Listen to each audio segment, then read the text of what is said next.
Hi, everybody. Thank you so much for joining us for the 26th SF Indie Fest. The festival will be taking place February 8th through 18th at the Historic Roxy Theater in San Francisco, as well as digitally through your computer screens. So excited to welcome all the filmmakers and actors here today from our comedy shorts program. Welcome, weirdos. So excited to have you all with us.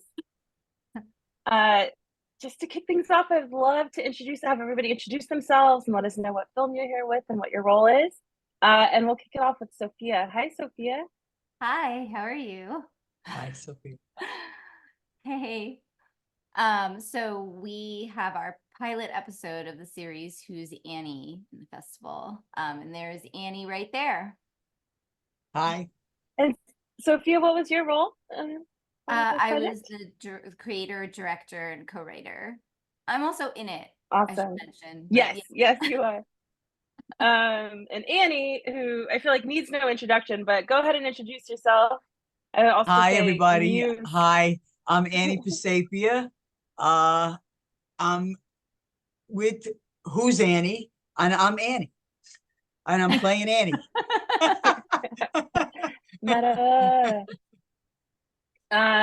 Thank you all so much. So happy to have you here. Thank you Hello, for having us. Stevie. Hi. So my name is Stevie Wayne, and I am the creator of the TV pilot Day Jobs. I wrote, starred in, co-directed, and edited the damn thing. Wow. Labor of love. Welcome, Stevie. So happy to have you. Hi, Susan. Welcome.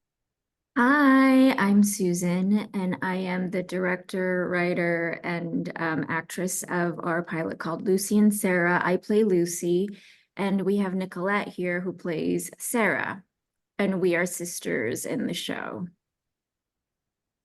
Hi, Nicolette. Welcome. Hi. So glad to have you here. Thank you. Thank you. It's really nice to join you. Hi. Up next, we have Dave. Hi, Dave. Hey, how's it going? I'm Dave Page. I'm the writer and director and one of the producers of Cuxball, and I'm happy to be here. You better be, damn it. Uh, hey, James. How's it going? Hi, my name is James Thomer. I'm the writer, director, actor, editor, and composer of Young Phil. It's kind of unauthorized biopic of Dr. Phil. And inaccurate. No, I feel like that's exactly how it happened. When I saw the film, I was like, this is definitely exactly how Phil got his start. And you can't tell me otherwise. Well, excited to have everybody here.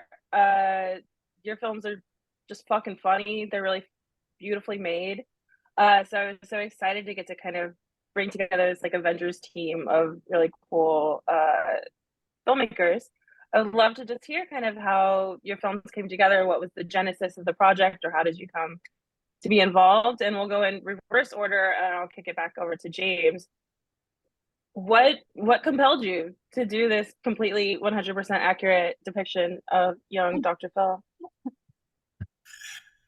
It's a long and kind of convoluted process and story, but short story is that it was a project that I did at CalArts for part of my MFA, which I finished last year. And I was actually a music student. I got my MFA in composition, and it was possibly like an installation piece that I was going to do, in which I was going to be some kind of talk show host inside of a physical space. And then I was like, well, what if I was dressed as Dr. Phil in this space? And then it just kind of like snowballed from there into what if I made a some kind of film about Dr. Phil. And then I was like, well, what about not Dr. Phil, but young Phil? And then that's how it all kind of just trickled from there. And it's my first film, but I have experience making films and videos, like through music videos, and my music videos have basically been narrative short films in their own right. So yeah, it was a lot of fun to make, and I think originally it was meant to be more of a series of like vignettes about like the idea of a young Dr. Phil, and then I sort of, found a way to kind of weave these things together into some sort of narrative that works together. Very cool. The fact that you do have like this music background makes sense because your score is killer. The big question, has Dr. Phil seen the film? I think you're on mute.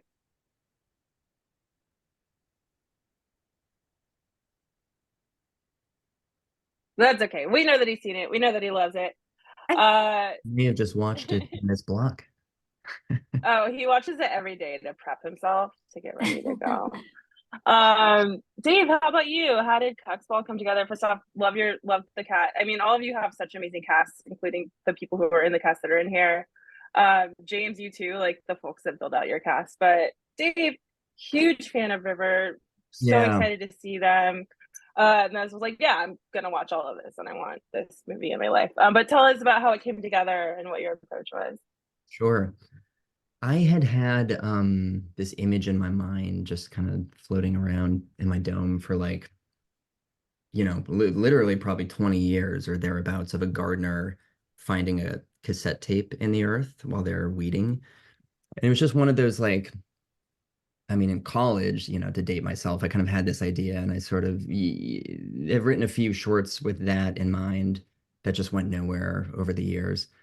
But yeah, I kind of first, I guess it was like, it must have been 2020. I think it was spring of 2020, like the alt-right, the country was a fucking mess, and the alt-right kept using cucks as this like disparaging word, which was just so funny to me. It's like, why? Like, why, like, why zero in on this? So,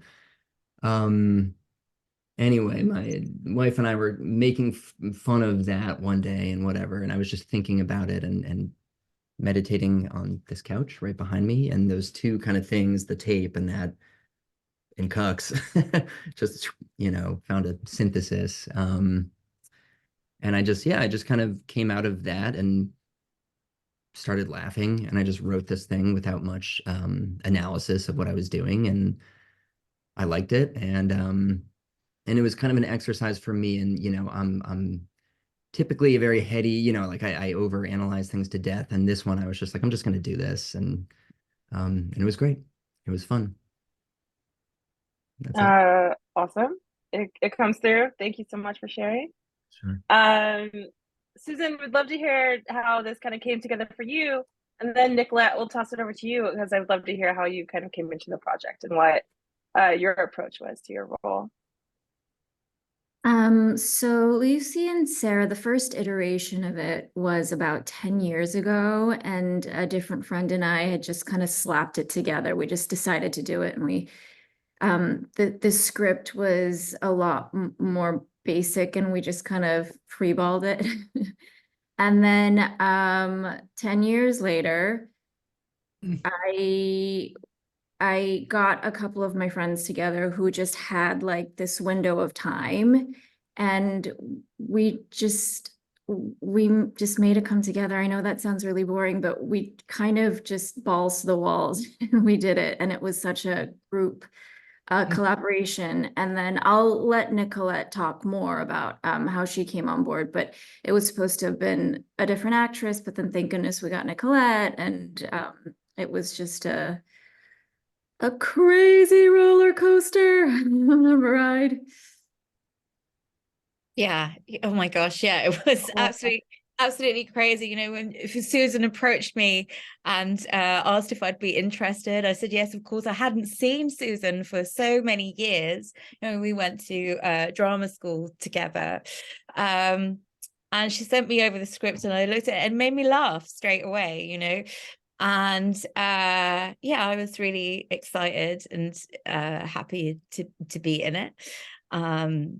And we were going off to this amazing location to film it. And I mean, my part was just so much fun to look at and try and piece together somehow these two bizarre sisters. But what I remember mostly about our experience out in Wales was just how cold it was. I still haven't forgotten that cold, particularly our first day of shooting. It was just insane. But yeah. Okay, so can we Sorry. tell that story? Oh, maybe we can save it for the Okay, end. yeah, let's say Yeah. Great. Thank you so much to you both.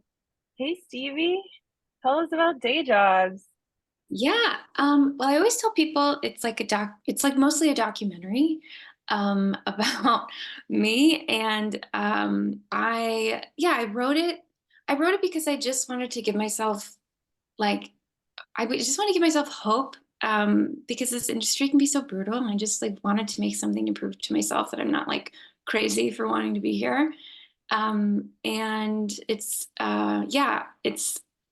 I did fall in love with a mom I used to babysit for.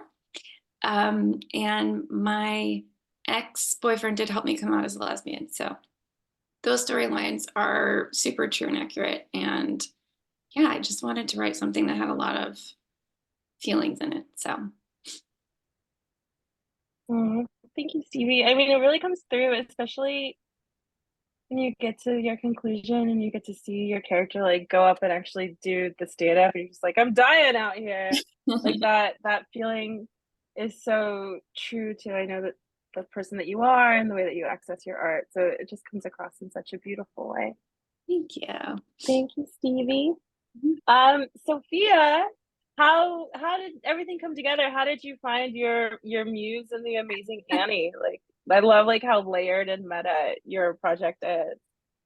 Yeah, I mean I hope this is an interesting story. I mean, we like to quickly say like, oh, we met at Burger King, right? Which is true. The first time we met was at Burger King, but actually I was casting for a specific thing, and it was like a performance art piece where Annie was going to be playing me for my mother.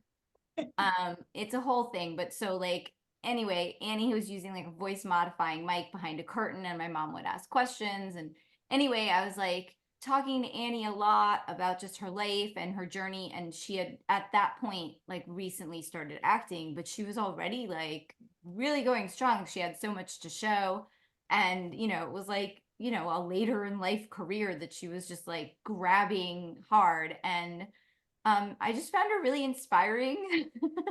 And we all know like when you write things, you're like, oh, this will be a good script, but then you don't ever get around to making it, or you don't finish it or whatever. This one just like I was full throttle about it. And I think it's because of Annie. It's because of Annie's story. And she just got me going in a way that, was very inspiring and encouraging.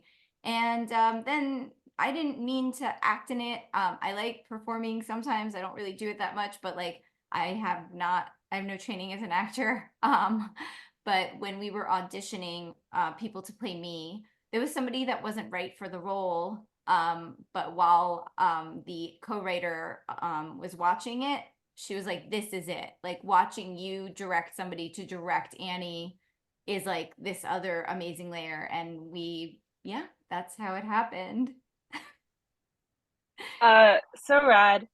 Annie, oh my Hi. gosh, like when I first started watching the film, and then you have these like actual sequences of other things that you've been in, I'm like, holy fuck, I know this face. And then as I started to like realize what was happening with the film, I just got so excited to see the comedic approach to it, but also just to see you and your performance in the way that you're like accessing this industry and making this kind of later in life move into acting. Can you just like, how did you come into this project? What did it feel like to kind of have this like meta layered commentary on your career? First, I just want to say that thank you for having us. Thank you for having us. And I'm so interested in everyone else's film. To be honest with you, they all sound really so cool. I decided one day, like, thinking about it, maybe I could act. I don't know. People always said to me, Annie, you could write a book. And I thought, I can't write a book. Maybe I'll just try acting. So I didn't know where to look for jobs. I didn't have, like, you just wake up one day, I'm going to be an actor. Now what? You know, I went to Craigslist. I went to Craigslist and I met the wonderful Sophia Peer. Their casting, because you got to sift through a lot of crazy shit. Hi, do you want to come clean my house naked? Do you want to do this? Do you want to do that? And I found Sophia and I thought, okay. And Sophia gave me a yes. Sophia said, yes, I'd love to have you. I was thrilled. And we met at Burger King. And you can't imagine. We did the art thing and it was so much fun. We took pictures and everything. And that's it. You move on and think, okay, I'm going to do the next job, whatever that may come around us. A couple of months later, Sophia calls me on the phone. She's like, what do you think? What do you think if I wrote a script, kind of, sort of, a lot about some stories about your life and this and that? What am I going to say? No? I said, absolutely. It sounds great. I'd love to do it. Let me know when you're ready. Because I'm thinking maybe she was a little woo-woo, drunk or something, and she had a good idea, and that was it for the night, right? And it would fade away tomorrow. Like, I had no idea if this was going to be a real thing. I remember telling my mother, may she rest in peace, Ma, I get a call from this director lady that I was telling you about. She wants to make a show about me. My mother was like, yeah, let me know when that comes around. And it did. It did. Sophia and the team, Annie and Adam and Erica and everybody that worked so hard on this. And I mean, we filmed for 6 years. For 6 years. I had a pixie haircut. We finished filming a couple months ago. Oh, last year. I'm just saying, that's how and it was a constant thing. Nobody said, here's money for this project. Sophia came up out of pocket and filmed the whole damn thing, but I loved every minute of it. I can't wait to do more. The highlight of my life, honest to God. Aww, that's so awesome. Thank you real. so much, Annie. James, I want to kick it back over to you. I mean, obviously you have this music background. I would love to hear more about how the score informed like the way that you approach telling this story. Like, how does like the music and this kind of absurdist look at Dr. Phil like come together for you? Yeah, I know that in the process of most films or TV, music is done at the end, right? Like you have a temp score, and then the composer gets the footage, and then they write the music to that.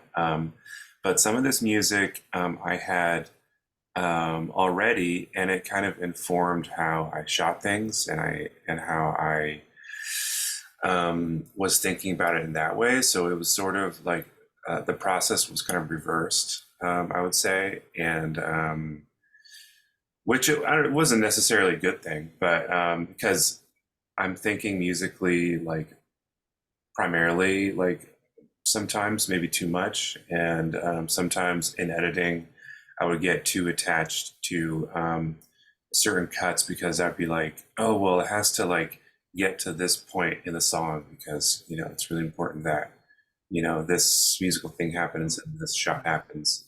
But then I started like thinking about it like, well, if I was at a bar and it was on mute, like would this still work? Like would, just from the visual aspect, like if Dumb and Dumber's on at a bar, you're not hearing anything, but like it's visually funny and it's visually interesting. So that was, I'm not sure if I answered your question, but that was an interesting thing throughout the whole process.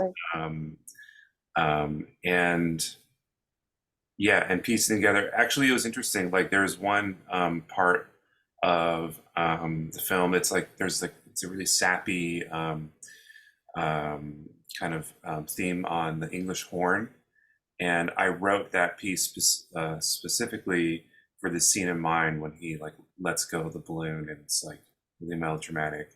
But that was like, I had this class at CalArts called Writing for Woodwinds, and I wrote that piece in that class, and I had it performed by this great musician who, you know, sent us back our assignments, and then I like put it together, like, and I arranged it, and I put it into the film.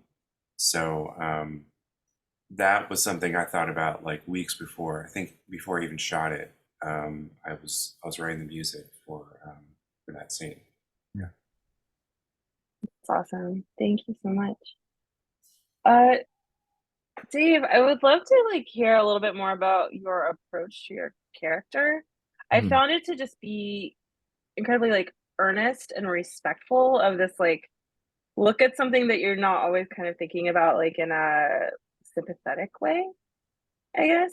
Mhm. How did you kind of like create Sam and work with River to like bring that to life? Sure. I guess often when I'm writing, I find myself writing to aspects of people who are in my real life, you know? And I think with, you know, I've got all types of eccentric folks in my real life. And with Sam, that character I was writing a little bit based off, I guess, like a comedic aspect of a friend of mine, or I suppose it would probably apply to several friends. And I didn't really, I don't know. I love those people, so I guess that maybe the sympathy comes out just naturally, uh, keeping them in mind. And then River, who's an incredible actor, like we hadn't met. A friend introduced us, and they live in New York. So, I live in LA. So we talked a fair amount leading up to the production before they came out here. Um, and it was, I don't know, it was just very organic. I kind of, they challenge, I kind of said, oh, I picture this person playing a lot of video games and smoking a lot of weed and blah, like just certain vignettes that I kind of saw them in.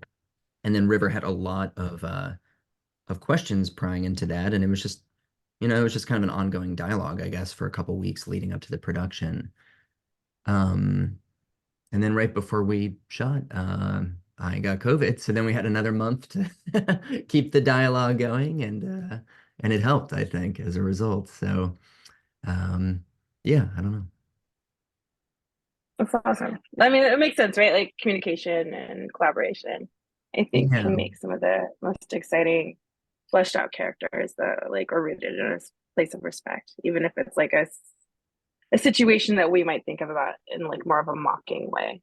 That's Yeah, cool. yeah. People are people, even Yeah, like horrible totally. people or just kind of stoner types. So, we were looking to kind of push the comedic aspects of that while you know, and River elevated it tenfold in terms of like bringing the humanity out of that person.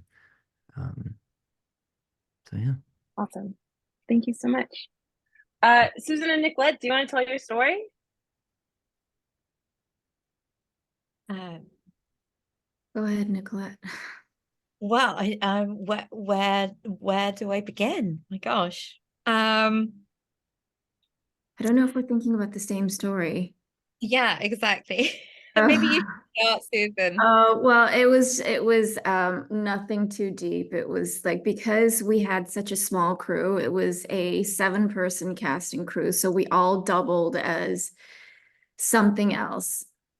Maybe besides Nicolette. She doubled as chef sometimes because we all slept under one roof and then walked over to the cottage, which was our set.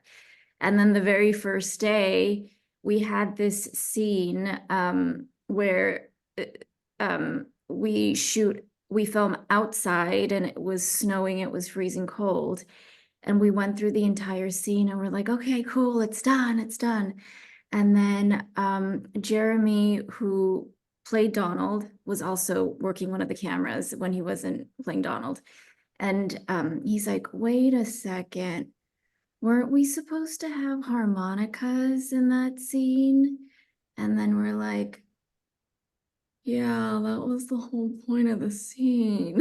And so we had to do it all over again. So there was a lot of freezing in the cold. That was our story that we did not find funny then. We kind of find funny now, but you guys all might not find funny. So You that's survived yeah, we survived. and still are on good enough terms to appear on a Q&A together. So that's always helpful. Yeah, we didn't die. Awesome. Thank you so much.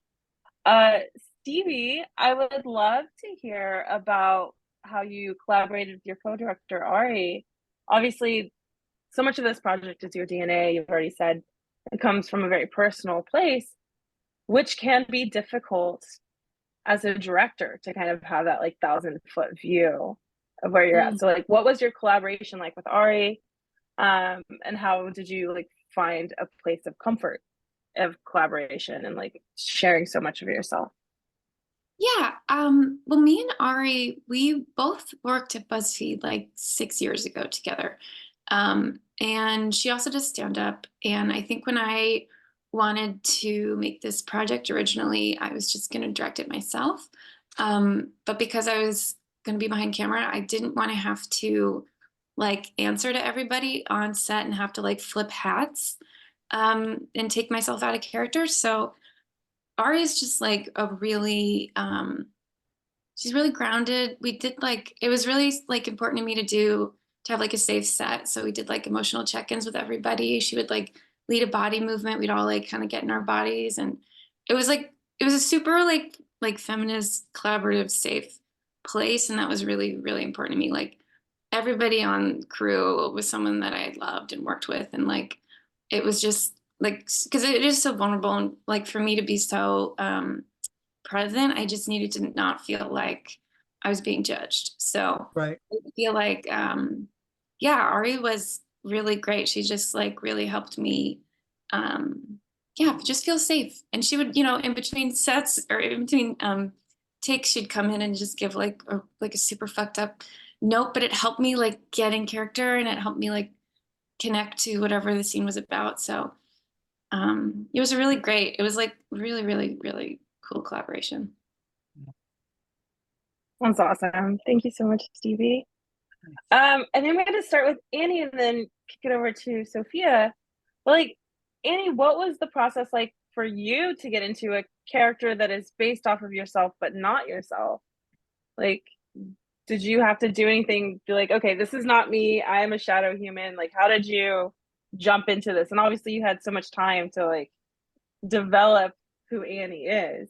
But was there any like tricks of the trade that came into it? To be honest with you, myself on camera is basically myself in real life, like, but but silly and goofy or serious or whatever. Like I really didn't have to do any type of transitional motivation, stuff like that. I mean, of course it was scripted, right? But scripted off of some of them were real stories of mine. And that was a challenge for me. My challenge was to memorize and to be good on camera. Keep in mind, I'm like a brand new actor at that particular moment. Like this is going back. I had my first mark on set was with Sophia. You know what I mean? Like these are all like I was like brand spanking new.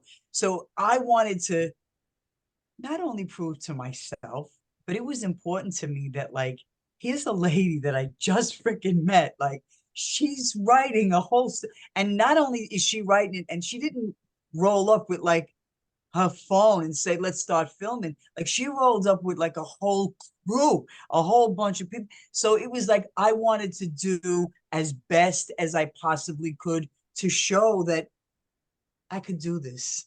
Like I'm worthy. I want you to be like not at the end of the day, they're going to say, oh Christ, that was a big ass mistake thinking she could do it. No, I didn't want that. I wanted them to say, yay girl, because that's who I am. That's important for me because I've been through so many valleys, shall we say, in life. You know what I mean? So I wanted a little on the upswing, but it was a lot of fun. I told him in the beginning, and this is the truth. I trust Sophia. I know she's not going to do anything to hang me out there like an asshole. I don't know if I could say that, or hang me out there looking ridiculous.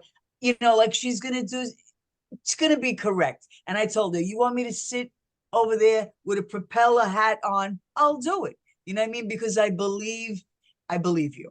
You know, I believe you, I trust you. And that to me is for me, that was the big piece. I'm not gonna go running into a project or production that I think like I don't really know where the people are at. Like I trust her. We've been on the phone. You know, you mentioned about collaborating, Dave, and you know, a lot of the process, talking back and forth, hours and hours, days, and I would be bending this poor woman's ear, going on and on about stories and this and that, you know. But yes, it's true. That's why she's laughing. And you know, like that was the process for me. The vulnerability, as you said, Stevie, the vulnerability to know that like it's okay for me to be me. You know what I mean? And also I'm okay. It's okay to laugh. We had some fiascos too, Susan. Hold it. On the first day of setting. Wait, Sophia will tell you. Oh yeah. Oh, that's awesome. Well, friends, this is just all the time that we have for today's Q&A. I feel so lucky to get to have you all here and to get to share your film. So a huge thanks to you. A huge thanks to our audience for tuning in and giving us your delicious money. Because for the time being, we are still slaves to the groove of capitalism. So thanks so much, everybody, and have a great rest of your day. Thank you. Thank you. Thank you.